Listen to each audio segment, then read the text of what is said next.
Hello दोस्तों, मैं शरण स्वागत करती हूँ आपका सुनो कहानी चैनल में। आज की हमारी कहानी 15 अगस्त के लिए है।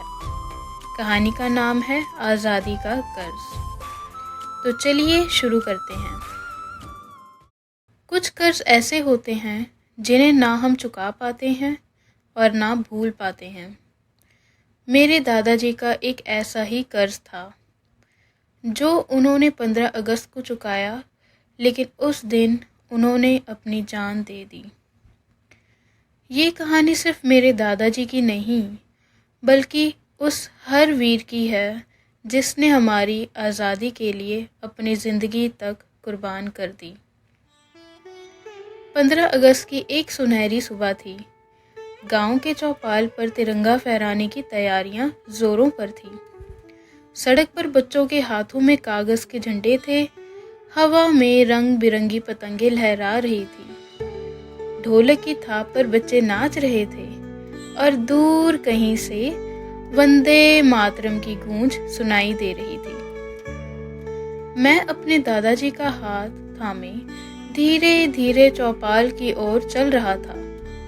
उनके कदम धीमे थे, पर उनकी आंखों में एक अलग चमक थी, जैसे वो किसी पुराने अनकहे राज को अपने दिल में संजोए हों। चौपाल पर पहुंचते ही उन्होंने तिरंगे झंडे को सलामी दी। उस पल मैंने देखा, उनकी आंखों में आंसू थे। मैंने धीरे से उनसे पूछा, दादाजी, ये आपकी आंखों में आंसू क्यों? उन्होंने मेरी तरफ देखा और मुस्कुराते हुए बोले, क्योंकि इस झंडे में सिर्फ कपड़ा नहीं है बेटा, इसमें मेरे दोस्तों का खून भी बसा है।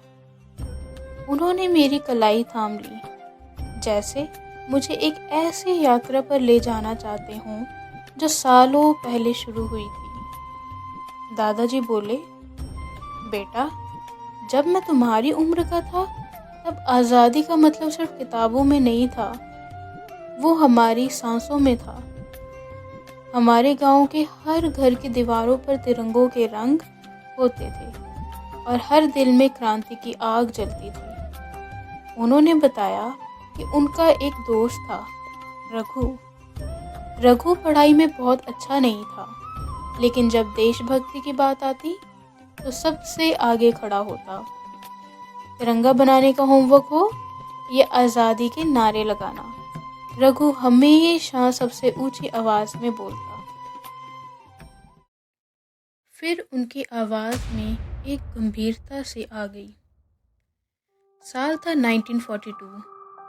अंग्रेजों ने भारत छोड़ो आंदोलन को कुचलने के लिए चारों तरफ सख्ती बढ़ा दी थी। गांव में रोज रोज पुलिस आती, तलाशी लेती, लोगों को पकड़ कर ले जाती। डर ऐसा था कि लोग एक दूसरे पर भरोसा भी नहीं करते थे। लेकिन दादाजी, रघु और उनका तीसरा साथी अमीर, तीनों ने ठान लिया था कि डर के आगे नहीं झुकेंगे। वो गुप्त रूप से क्रांतिकारियों को संदेश पहुंचाने का काम करते थे। रात में बिना लालटेन जलाए खेतों के रास्ते निकलना, अंग्रेज चौकियों से बचते हुए गांव गांव पहुंचना, ये उनकी रोज की जिंदगी थी। एक रात उन्हें खबर मिली, कस्बे में अगले दिन एक बड़ा मार्च होने वाला है, लेकिन अंग्रेजों को इसकी भनक लग चुकी थी। अगर वो समय पर पहुंच जाते तो सभी नेताओं को गिरफ्तार कर आंदोलन खत्म कर देते। दादाजी, रघु और अमीर को एक गुप्त संदेश वहां पहुंचाना था, ताकि क्रांतिकारी समा बदलकर अंग्रेजों को चकमा दे सके। ये मिशन आसान नहीं था।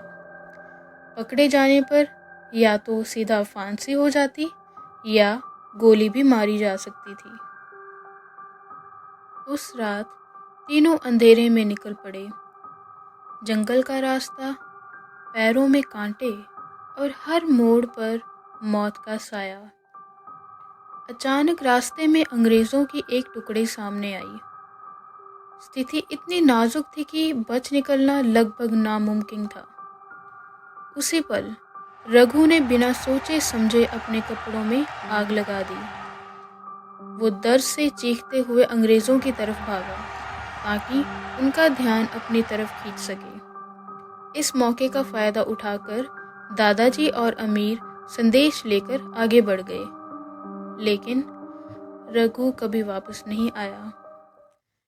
अगले दिन पता चला अंग्रेज़ों ने उसे गोली मार दी थी। ये कहते कहते दादाजी की आवाज़ धीमी हो गई, जैसे आज भी वो इस पल को जी रहे हों। कुछ महीने बाद दादाजी भी पकड़े गए।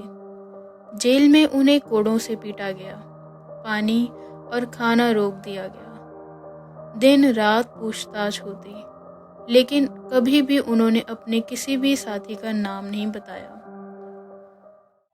3 महीने बाद जब दादाजी जेल से रिहा हुए, उनका शरीर कमज़ोर था, लेकिन उनका दिल पहले से भी मजबूत हो गया था।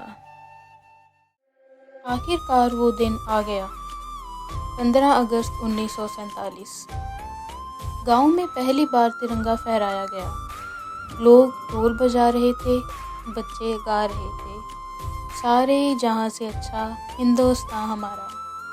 हर तरफ खुशी का सैलाब था। तिरंगे को देखते हुए दादाजी ने सिर्फ एक बात कही, आज रघु का सपना पूरा हुआ, लेकिन काश वो इसे देख पाता। कहानी सुनाते सुनाते दादाजी की आंखें भर आई। उन्होंने मेरा हाथ दबाया और कहा, बेटा, ये आज़ादी हमें भीख में नहीं मिली, इसे अपने खून से कमाया गया है। इसे संभालना और कभी खोना मत। शाम तक गांव में जश्न चलता रहा, लेकिन उसी शाम दादाजी तिरंगे के सामने बैठे बैठे ही सो गए, और वो नींद हमेशा के लिए थी। उनके होठों पर आखिरी शब्द थे, वंदे मातरम।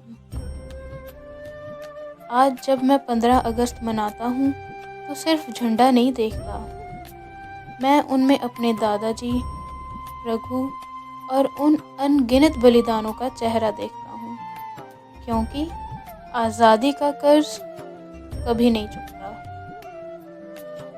दोस्तों, हम में से शायद कोई भी उस दर्द को पूरी तरह महसूस नहीं कर सकता जो उन परिवारों ने झेला, जिन्होंने अपने प्यारे देश के लिए अपने प्यारों को खो दिया। लेकिन हम ये कर सकते हैं, उनकी कुर्बानी को कभी ना भुलाएं। अगले 15 अगस्त पर सिर्फ तिरंगा मत फहराइए, दिल में उस बलिदान की कहानी भी ज़रूर सजाइए। मैं हूँ शरण और ये थी सुनो कहानी।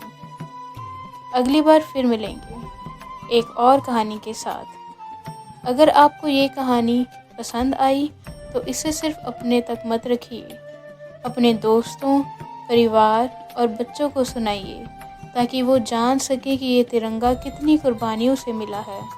और हाँ, सुनो कहानी को सब्सक्राइब कीजिए, क्योंकि यहाँ हर कहानी अपने दिल में एक नई लौ जगाएगी।